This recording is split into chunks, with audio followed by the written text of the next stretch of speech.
Happy Wednesday. It's Illinois in Focus Daily. I'm Greg Bishop. Got a ton to cover and plenty more to preview and look forward to, including Chicago Mayor Brandon Johnson heading to Washington, D.C. this morning to testify in front of the House Oversight Committee about sanctuary city policies. This as the state has responded to the DOJ lawsuit against the state, city of Chicago, and Cook County officials for those migrant sanctuary policies. We'll review some of that coming up here.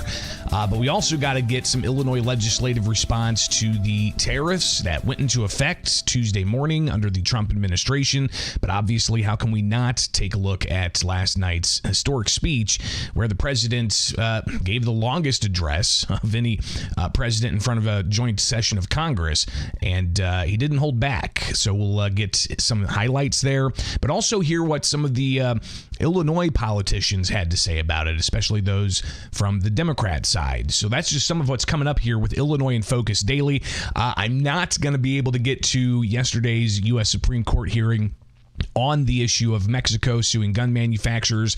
We may have to save that for later on this week just because there's a ton of other stuff that we need to tackle here, especially with Illinois in Focus Daily. Be sure to like, subscribe, hit that notification bell, get the newsletter where you get your headlines at thecentersquare.com. Again, thecentersquare.com. Just head over there and you'll see the newsletter section. You click on that and then you fill out your email address, what interests you've got, and you'll get that free newsletter chock full of all kinds of headlines at the national page where you can see chunks broken out of what the president had to say last night, but also you can get the latest from Illinois. So go to the Illinois page with The Center Square, and you can get all the headlines there and sign up for the newsletter. But also, don't forget, get the podcast where you get podcasts and wake up with us here with Illinois in Focus Daily. Each and every weekday morning, I'm Greg Bishop. Thanks for being with us. Plenty to tackle. Stay tuned. It's right here with Illinois in Focus Daily.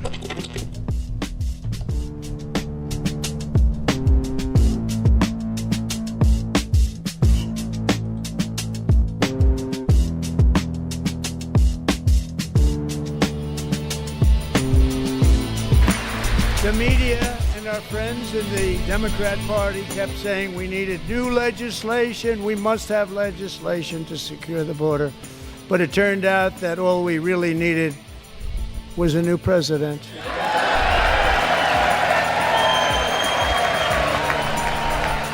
President Donald Trump last night in front of that joint session of Congress where he talked about how the border has been secured, saying that Democrats wanted to ultimately, get new legislation to secure the border, but that's not what's needed.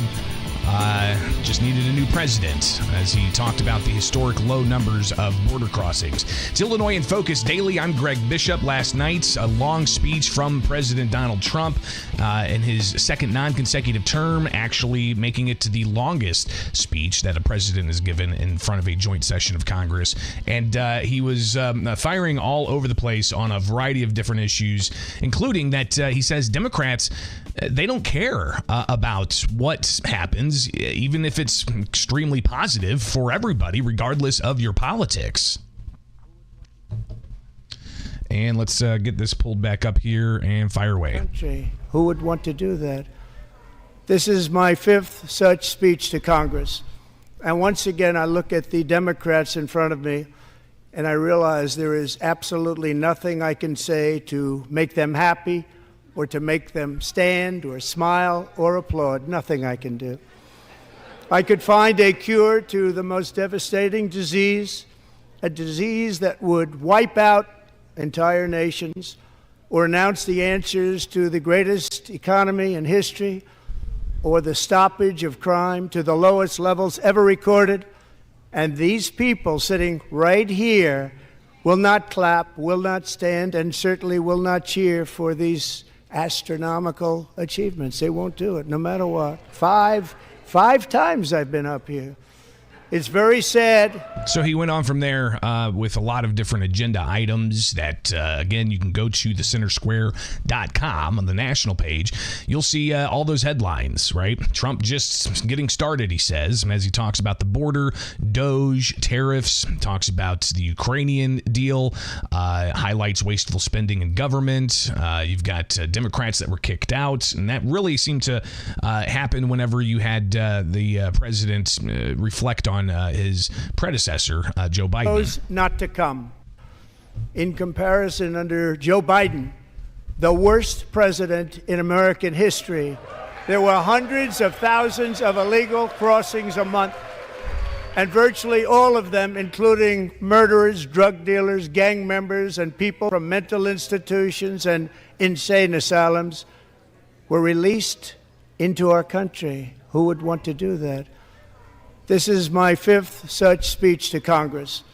And once again, I look at the Democrats in front of me, and I realize there is absolutely nothing I can say to make them happy. So again, he called Biden the worst president ever. He talked about how he won the popular votes and how the map was a sea of red, something that Democrats stood up and opposed when he made those statements. And won counties in our country.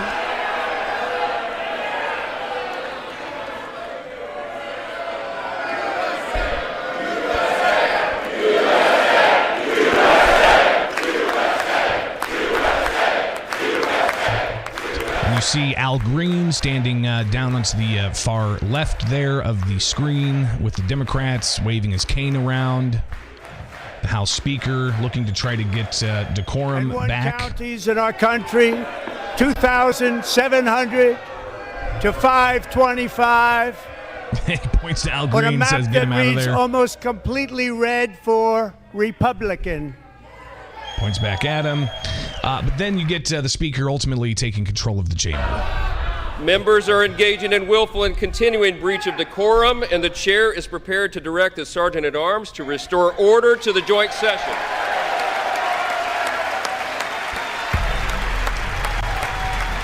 Eventually, you get the Sergeant-at-Arms going to walk Al Green out of the chamber. Apparently, that's also a first.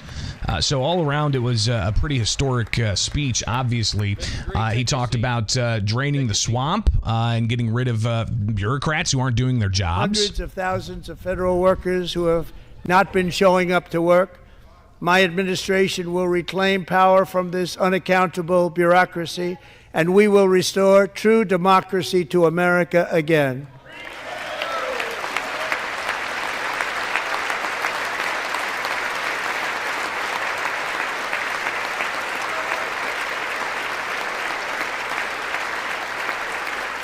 And any federal bureaucrat who resists this change will be removed from office immediately. Because we are draining the swamp. It's very simple. And the days of rule by unelected bureaucrats are over. So the president obviously splitting that chamber pretty decisively in his address to the joint session of Congress. Tons of reaction coming in, including from Jan Schakowsky, a Chicago congresswoman who boycotted the speech, I believe. Here's a statement that Schakowsky put out. Tonight, President Donald Trump spent nearly 2 hours lying to the American public, found this speech insulting and disrespectful to millions, including myself. Trump's not doing anything to help working people, she said. said whatever happened to his promise of lowering costs. He wants to gut health care and take food out of the mouths of poor children to give $4.5 trillion in tax cuts to his billionaire supporters. Trump attacked schools, federal workers, the LGBTQ plus community, service members, and immigrant communities. He made up false claims about Social Security benefits and even supports legislation to end Social Security, Medicare, and Medicaid as we know it. Not sure, it seems like a platitude there because we haven't really seen those proposals, but we've heard a lot of speculation. But back to Schakowsky, she says the GOP is coming for your life savings benefits. He also said that she also said that Americans should be happy, saying that the president says this, should be happy to pay increased prices for groceries, utilities, and gas so he can carry out a trade war. We'll talk about tariffs coming up a little bit later on, but obviously that was a major theme as well. You've got a Republican state, from Peoria, U.S. Congressman Darren LaHood. He released this statement on X. He says that tonight President Trump laid out an inspiring vision to capitalize on the rapid start of his administration and work towards renewing the American dream. It's because of Republican leadership in Congress and this administration that our country is a much stronger position today than we were a year ago. President Trump and House and Senate Republicans creating opportunities for all Americans. Under Republican leadership, we have seen tremendous investment in our country, bringing high-paying American jobs to our communities.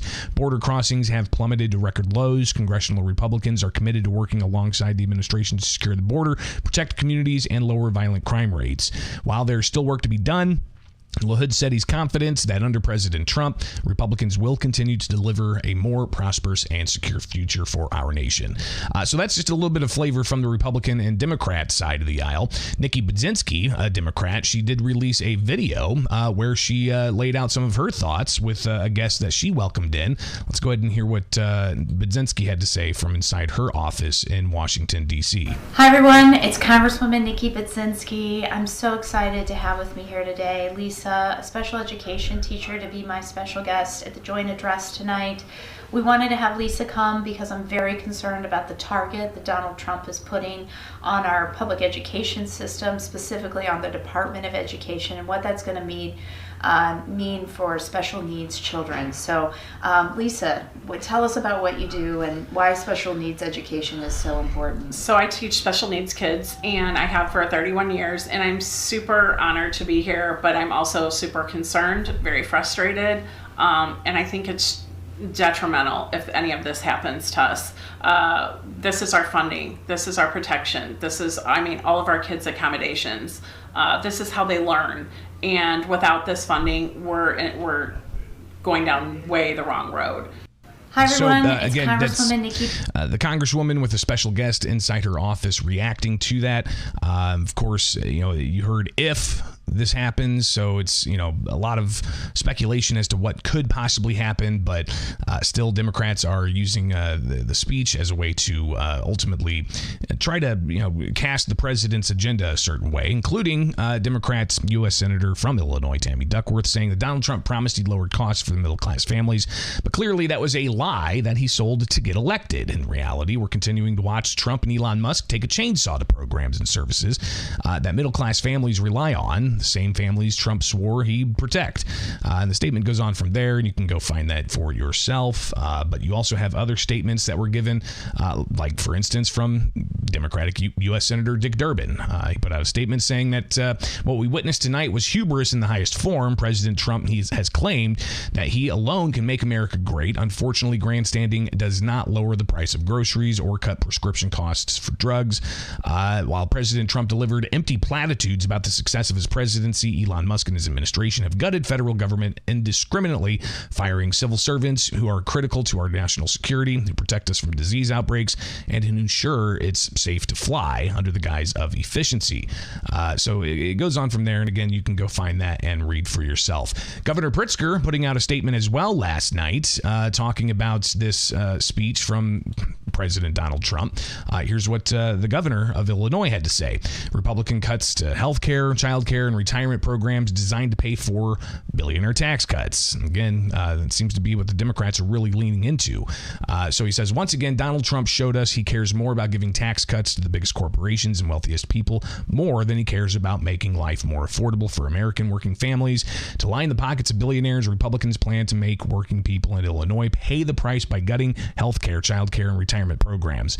Going after our most vulnerable children, seniors, and neighbors is just plain cruel.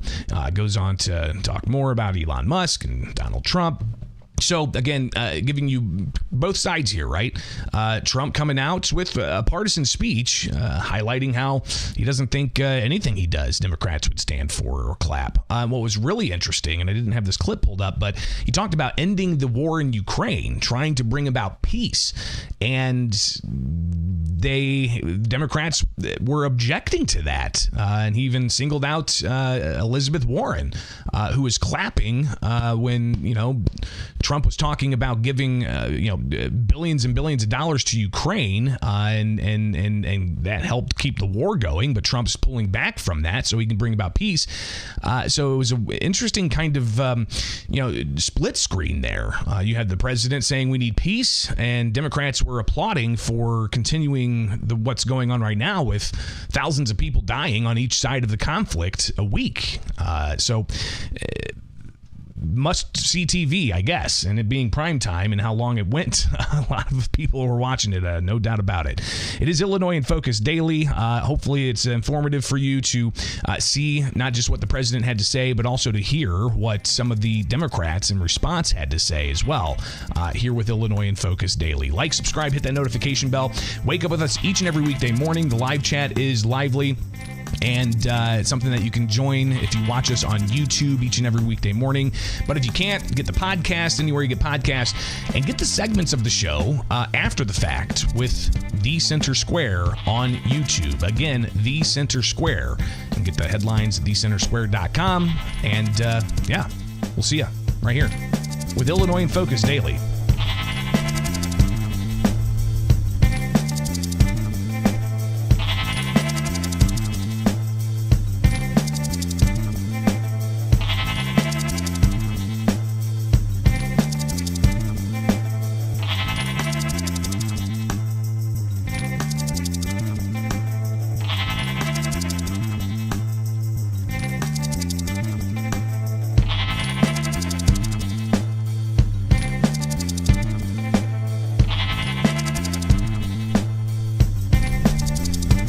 Aluminum, 45% tariffs on American aluminum going to Canada.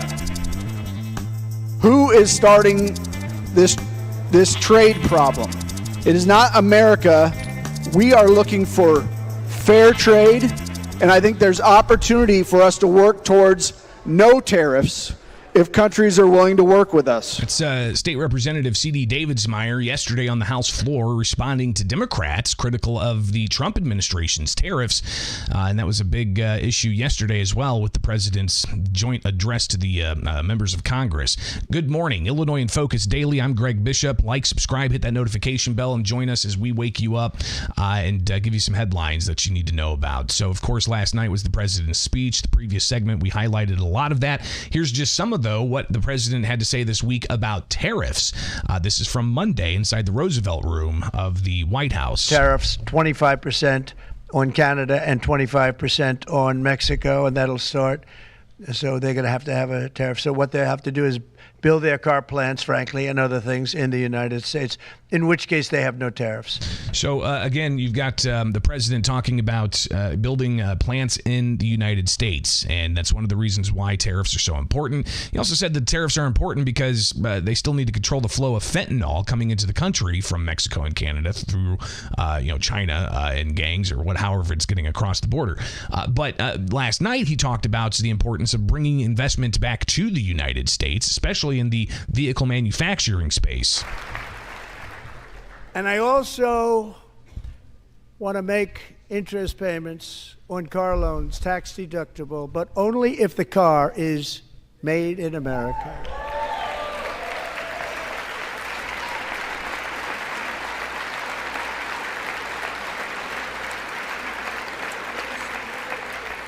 And by the way, we're going to have growth in the auto industry like nobody's ever seen. Plants are opening up all over the place. Deals are being made. Never seen. That's a combination of the election win and tariffs. It's a beautiful word, isn't it? That, along with our other policies, will allow our auto industry to absolutely boom. It's going to boom. Spoke to the majors today, all three, the top people, and they're so excited. In fact, already numerous car companies have announced that they will be building massive automobile plants in America, with Honda just announcing a new plant in Indiana, one of the largest anywhere in the world. So the president really is highlighting how he believes the even threat of tariffs are enough to get these companies to the United States to create jobs and make their products in the United States. But with the tariffs going into effect, he acknowledged that there's going to be some pain, but he also reflected back on his first administration, 8 years ago, where he made a deal with China and told farmers then it was going to be a tough go for a bit until they get over a hump. That seems to be what he's asking for farmers in particular this time around as well. Our new trade policy will also be great for the American farmer. I love the farmer, who will now be selling into our home market, the USA, because nobody is going to be able to compete with you. Because there's goods that come in from other countries and companies, they're really in a bad position in so many different ways. They're uninspected. They may be very dirty and disgusting, and they come in and they pour in, and they hurt our American farmers. The tariffs will go on agricultural product coming into America, and our farmers, starting on April 2nd, it may be a little bit of an adjustment period. We had that before when I made the deal with China, $50 billion of purchases, and I said, just bear with me, and they did. They did. Probably have to bear with me again, and this will be even better. That was great. The problem with it was that Biden didn't enforce it. He didn't enforce it. $50 billion of purchases, and we were doing great, but Biden did not enforce it, and it hurt our farmers. But our farmers are going to have a field day right now. So to our farmers, have a lot of fun. I love you too. I love you too. So the president acknowledging there's going to be some pain ahead with the tariffs, but he promises that it's going to be good, if not better, in the long run. Well, the threat of the tariffs going into effect caused some Illinois Democrats to stand up on the House floor yesterday and blast the Trump administration, saying that the tariffs are going to increase costs for families and businesses. This is Sharon Chung from the Bloomington area, a Democrat in the Illinois House. Industry analysts are saying Trump's order will raise aluminum prices by up to $2 billion every year. And of course, I'm not the only one in here whose local economy is improved by a local craft brewer. This will affect Triptych Brewery in Savoy. This will also affect Mill Pond Brewing in Millstadt. And this will also affect Holz Lager in Woodstock. And I'm going to speak up for the 8,000 people who also work at Rivian in Bloomington. They've invested more than $1.5 billion into my local economy, but despite exceeding estimated sales in 2024, the company had to downgrade its 2025 projections because the Trump trade agenda. So she blames that on Trump. But listen, I mean, Rivian also got a substantial amount of tax credits from Illinois taxpayers. You also had just the general, lull in people buying new electric vehicles, adding to the entire electric vehicle market having to contract a bit. So a lot of finger pointing going on. But she also pointed fingers at Republicans who are in the minority in the Illinois State House, that they're going to be silent about what Democrats say are going to be the increased costs on consumers and businesses from the tariffs. Our friends on the other side of the aisle will tell us about how everything from school curricula to workers' rights are actually secret tax increases. But when working families are paying the very real cost for your political agenda, the silence is deafening. State Representative C.D. Davidsmeyer, a Republican from Murraysville, got up immediately after the fact and responded to Chung, who, said that Republicans are worried about, quote, secret tax increases through, increased contract prices and labor issues and mandates and such. So C.D. Davidsmeyer getting up, responding to that, but also laying out what he thinks is really behind the tariffs that Trump imposed. It was very rich to hear someone from the other side talking about the opposition to new taxes. And I just want to say that for anybody on that side that agrees with that, I would like to welcome you to come to this side to oppose any new taxes in the state of Illinois. On the topic of tariffs, specifically the 25% tariff on Canada, I want to put this into perspective to let you know what kind of tariffs Canada is putting on American goods. Milk, 270%, not 25. Cheese, 245. Butter, 298%. Chicken, 237%. Sausages, 69.8%. Barley seed, 57.8%. Meat, 26.5%. Cars, 25% tariff. HVAC, 45%. Vacuums, 35% tariff. Cable boxes, 35%. TVs, 45% tariff that they put on American goods. Steel, they put 25% tariffs on our steel. Aluminum, 45% tariffs on American aluminum going to Canada. Who is starting this trade problem? It is not America. We are looking for fair trade, and I think there's opportunity for us to work towards no tariffs if countries are willing to work with us. So again, C.D. Davidsmeyer reading off the list of tariffs that Canada has on Illinois, and ranging from 25% to almost 300%, depending on the product. So maybe, a little bit of tariff reciprocity, which Trump said is going to happen April 2nd, will help, level the playing field and make for some more fair trade agreements.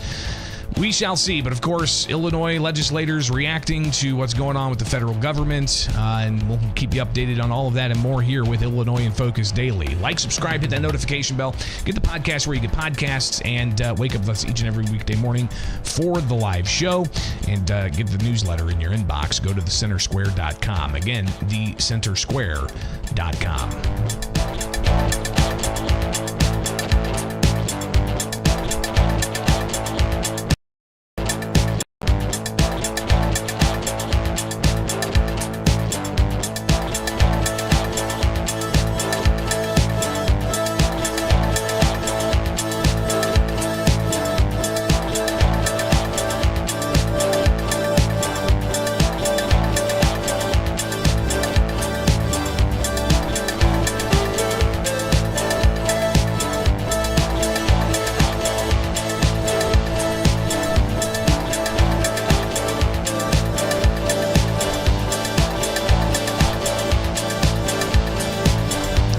Mayor Brandon Johnson is going to be in front of the House Oversight Committee in Washington, D.C., and we are going to have coverage of that at the Center Square, so be sure to go check that out. But before then, you can go and read about the mayors of sanctuary cities testifying. Actually, I believe that testimony is probably going on right now. But you've got the mayors of New York, you've got the mayor of Boston, Chicago, and Denver that are going to be taking questions.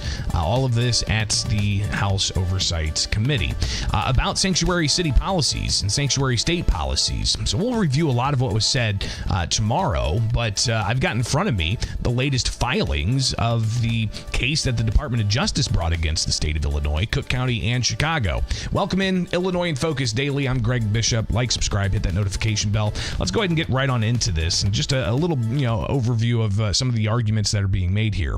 So if you recall, last month, Pam Bondi, the new U.S. Attorney General, sworn in, day one, files a lawsuit against the state of Illinois, Governor J.B. Pritzker, Pritzker, Cook County and Tony Preckwinkle, Chicago Mayor Brandon Johnson, and the Cook County Sheriff Tom Dart over the state's sanctuary policies for migrants. Two particular issues in particular are the Way Forward Act and the Trust Act. These pieces of legislation essentially say that state and local law enforcement cannot cooperate with federal immigration authorities enforcing immigration law. So the DOJ fighting, saying that the federal law supersedes Illinois law, and that the Trust Act and the Way Forward Act are unconstitutional. So that was filed last month in federal court. Well, yesterday was the deadline for the defendants in the case, the governor, Cook County President, Cook County Sheriff, and Chicago Mayor Brandon Johnson to respond. And we've got those responses in front of us now. We're not going to look at all of them, all right, because there's there's a lot, dozens and dozens of pages, but we'll do what we can to give you just an overview here. So this is the Department of Justice versus Illinois in a motion to dismiss that the state of Illinois filed, saying that the federal government filed a 3-count complaint against the state of Illinois and the governor. The complaint asked this court to invalidate 2 related Illinois laws, the Trust Act and the Way Forward Act, based on alleged preemption by federal immigration laws. That's count 1. Discrimination against the federal government, count 2, and unlawful regulation of federal government, count 3. The state goes on to say all the claims asserts against the state of Illinois and the governor fail as a matter of law and should be dismissed with prejudice. What with prejudice means is that if the judge does dismiss this, then the Department of Justice cannot bring this case in this form to the courts again, or bring that case against the governor again. So if it's dismissed with prejudice, then they can't bring the case back. I mean, they can always appeal that and go to the appeals court and ultimately go all the way to the U.S. Supreme Court if they wanted to. But if it's dismissed with prejudice, it means they can't bring that similar case back. If it's dismissed without prejudice, that just means it's not ready yet and you can bring it back later. But that's just what that means with prejudice. So moving forward here, both these Illinois statutes, the state says, effectuate Illinois' sovereign choice to opt out of using state and local law enforcement resources to assist with federal civil immigration enforcement. The 10th Amendment and the anti-commandeering rule derived from it protect Illinois' sovereign right to decline to provide this assistance, and no federal law cited in the complaint overrides the choice Illinois has made. So it goes on to also talk about counts 2 and 3, about the Trust Act and the Way Forward Act, and they say that the allegation is that the doctrine of intergovernmental immunity, which generally bars states from regulating the United States directly against the federal government or those with whom it deals. Both claims fail, the state says. The Seventh Circuit has already rejected the same essential arguments in prior challenges to specific provisions in the challenge to Illinois statutes, and that's some case law that they point to. And the same rationale requires dismissal of counts 2 and 3 in this case. It also goes on to talk about the independently, the claims against the governor should be dismissed as well.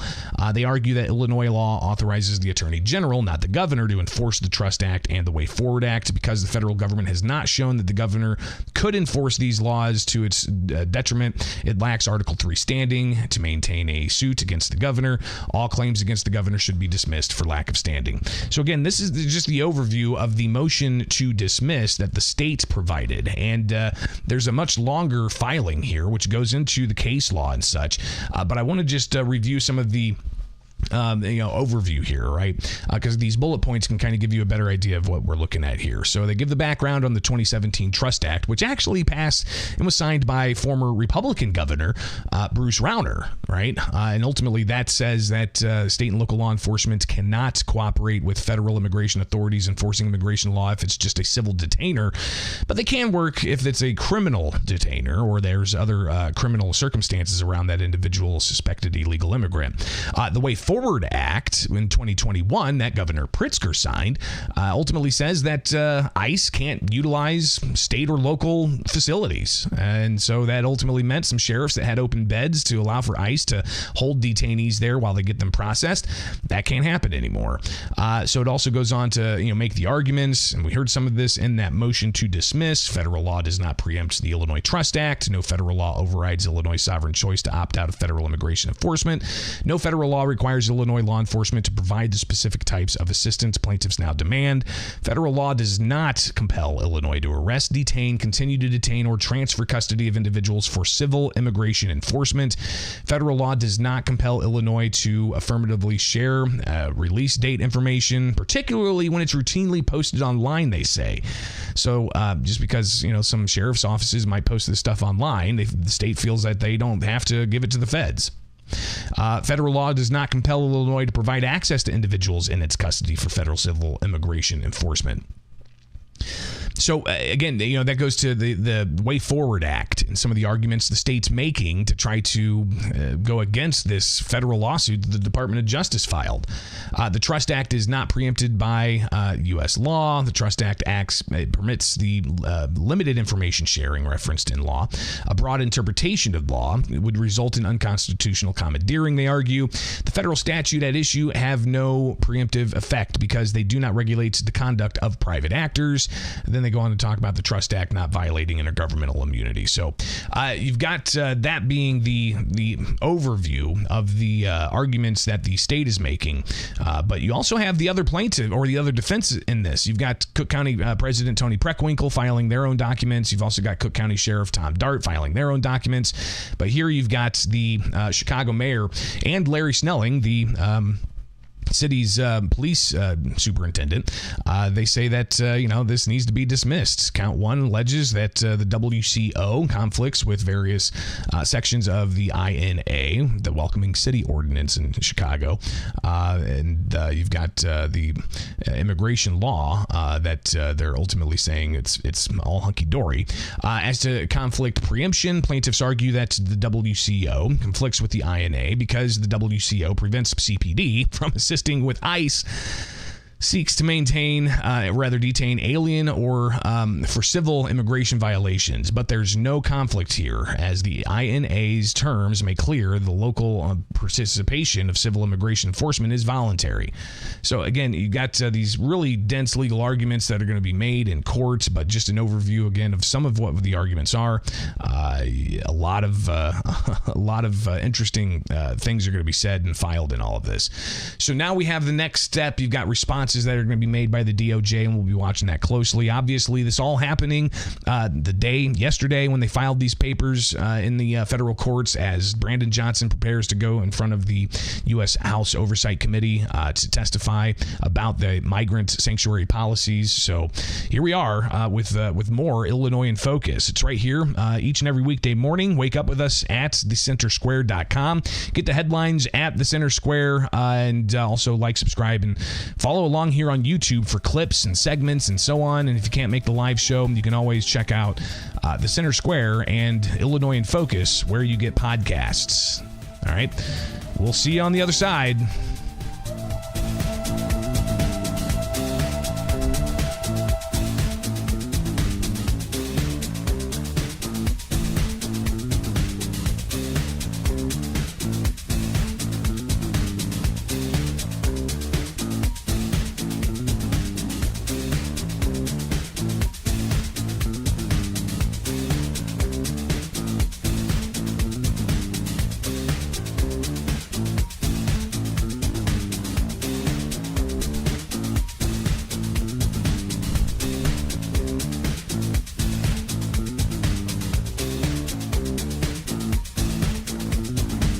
Illinois Republicans pleased with redistricting lawsuit moving forward, while other lawmakers hear about the new early childhood department and the agency, how they're dealing with certain types of controversial reading materials like white fragility.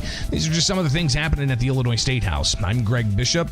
Subscribe, hit that notification bell, wake up with us each and every weekday morning, and get the headlines in your inbox with the Center Square. Go to newsletters, and you can sign up for the newsletter to get the latest. Let's go ahead and check out this story from Kevin Bessler yesterday, where Republicans were announcing that the Illinois Supreme Court is moving forward with the challenge that Republicans brought against Democrats for the gerrymandered map. And this, of course, is a fight that's been going on since the 2020 census came out. Illinois lost a congressional seat, and every 10 years they use the decennial census to draw new legislation legislative boundaries. So those new legislative boundaries, it was pretty contentious. Democrats drew the maps. Republicans really didn't have any role in it. Even some civil organizations were like, we didn't really have a role in how these maps are drawn. But the maps ultimately came out and were approved and also given an F grade. If you look at the story from Kevin Bessler, he highlights how the Princeton Gerrymandering Project, which assesses legislative maps around the country using several metrics, gave the current Illinois House map a F grade. So let's hear what some of the Republicans had to say yesterday during a news conference. That the Illinois Supreme Court has set a briefing schedule to hear from us and hear from the defendants in this case about why this issue is timely. 1/3 of the legislature, 1/3, with Democrats taking a 2/3 artificial supermajority that was delivered only through gerrymandering. That's not fair. And that is basically means this. Because of the way they've gerrymandered these maps and the fact that they're not drawn compactly like they should be, each person's vote doesn't count as much as the other person's vote within the state of Illinois. So the Republicans highlighting how the Illinois Supreme Court is moving forward with a briefing schedule on this. What's going to happen moving forward? I shared this story last night on X, and the comments were largely around how it's a Democrat Supreme Court. You've got the governor, who is a Democrat, that gave 2 Illinois Supreme Court justices $1 million each before they got elected into the Illinois Supreme Court. And people just really skeptical about the Illinois Supreme Court's ability to actually, conduct justice because of that. So will that be part of the conversation going forward with the Democrats really in control of the Supreme Court? And now you've got Republicans in the minority saying, hey, these maps are drawn, including Supreme Court maps, by the way. So that's something else that happened in the decennial census that was kind of controversial is the Supreme Court maps were redrawn, and people were complaining about that as well. So that's just one thing that happened at the State House. You've also got the other headline here of Early Childhood Agency proposes budget and questions about white fragility unfolding at the State House in a House hearing. So you can go read this story and also watch the video. But let's go ahead and hear what State Representative Will Davis, who chaired the House Appropriations Elementary Committee, he talked about the Early Childhood Development Agency. It's a new agency that was set up last year. It's going to take over 3 major things from the State Board of Education and several other state agencies dealing with early childhood issues, the Early Childhood Block Grant, the Child Care Assistance Program, and Child Care Daycare Licensing. So these are just some of the things that the Department of Early Childhood is going to take over, but it's going to cost, $4 billion over a couple of years. Will Davis saying, hey, it's an important time for legislators right now. This is a very important conversation because we're starting this new agency, and not too often do we get to be a part of the idea of building something from the ground up. So they are putting this together, and they're hearing the budgeting, and you had the secretary there, the inaugural secretary for the Department of Early Childhood in Illinois, Teresa Ramos, talking with State Representative Blaine Wilhauer, Republican, about efficiencies. And will there really be efficiencies if this happens instead of just creating a new bureaucracy? I mean, you talked a lot about technology systems and things of that nature. I'm just kind of curious on. You're going to be requesting up to $4 billion in 2 years, and just kind of wondering how that works out between everything else. So we do expect that each of those agencies will have their budgets will go down, their head that budgeting and the transition. So we are taking positions over into the new agency. They will come off of the budgets and the head counts for those other agencies. Yeah, I always, get concerned with creating new government agencies, and the government bureaucracy would go down. I'm hopeful that that's the case here. Well, we'll see if that happens, right? Because just think about it. Governor Pritzker, he's spent more and more each and every year. $55+ billion budget he's proposing, and that's $2 billion more than the current fiscal year. But funding and spending wasn't the only thing that was discussed yesterday with the Department of Early Childhood. You've got Will Hauer also raising issues with what he saw on the agency's websites when it comes to suggested reading materials. So when I'm looking at your website, and he referenced it a little bit, there's 5 major categories, and one of the major categories on there is racial equity, and it has links to different things, books and resources, 103 things white people can do for racial justice, talking to children about racial bias, rocking and rolling, caring for the mental health of infants and toddlers, anti-racist baby, how to be anti-racist, white fragility, why is it so hard for white people to talk about racism? How are these things appropriate for pre-K? So these are not resources for pre-K and the delivery of services. That likely comes without seeing what you're looking at from our first report by a group that helped us convene families and used a human-centered design approach, which is essentially what I said, which is how would families across the state answer the question, I have equitable early childhood services, I have the services I need to achieve outcomes. That report was driven by our partner who brought families together, and those resources come from that partner. Okay, so we're not employing these books and resources as part of our programs in our preschools. How can we be sure of that? Just like the State Board of Education, we're not administering programs and services now or next year, but just like the State Board of Education, what curriculum, what books are used in the classroom is a local control issue. It will stay a local control issue. So a local control issue, that's something that Republicans regularly go towards and trying to push back against state laws. And, it's something that they don't really get much hearing for. And you got municipalities talking about the need for local control, school districts talking about the need for local control and all the mandates that they have to deal with. Well, if they say that it's going to be up to local control, State Representative Marty McLaughlin kind of pointed out the hypocrisy of that and even questioning if local control is actually a thing in Illinois. Maybe you weren't aware, but last year we actually passed a law where if you didn't comply with specific books, that the governor was going to stop funding. So funding those libraries and school libraries. So I just want to make sure you understand that the local control aspect of materials is actually being threatened by the governor withholding funding. Our concern, and many of the questions we're asking here, is that we're a little concerned that the federal government may look at what you're doing in the same exact capacity as the governor did to libraries, and they will withhold billions of dollars of funding from you, which will put our taxpayers on the hook in the future. Do you understand the correlation? I understand. Thank you, sir. Okay, so when we're asking these questions, it's not specifically to the DEI or to the philosophy, Mr. Chairman. It really falls on the purse strings and who will be making up the difference between what we receive from state taxpayers and if we threaten that at the federal level, who's on the hook for that?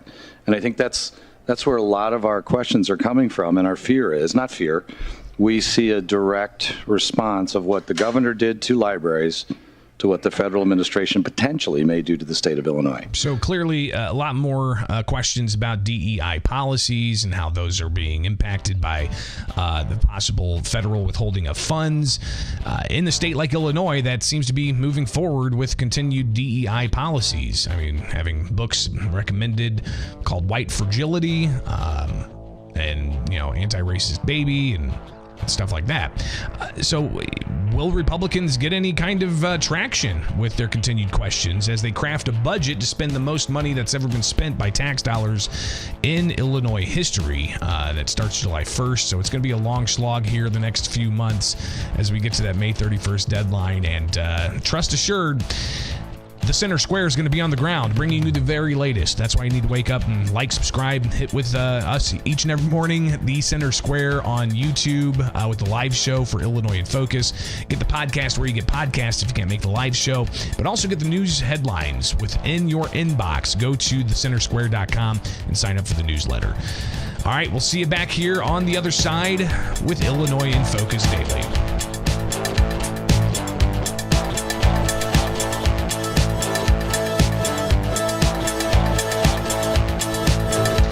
Well, that was a jam-packed show. A lot going on and plenty more for us to cover, including Chicago Mayor Brandon Johnson testifying in front of Congress today.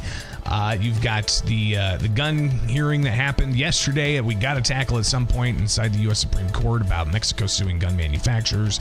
We'll also have to check the status of the case that was brought against the gun industry against Illinois' law that allows for similar types of lawsuits for somebody to go after a gun manufacturer, including that case that Chicago has against Glock, which we reviewed the other day. So listen, we have every morning a plethora, if I can say that word right, of content that you need to be updated with. So that's why I think you should not just like, subscribe, and hit that notification bell, but also tell your friends, like, subscribe, and hit that notification bell. Wake up with us for Illinois in Focus Daily. Have yourselves a great Wednesday. We'll be back here tomorrow for another edition of Illinois in Focus Daily.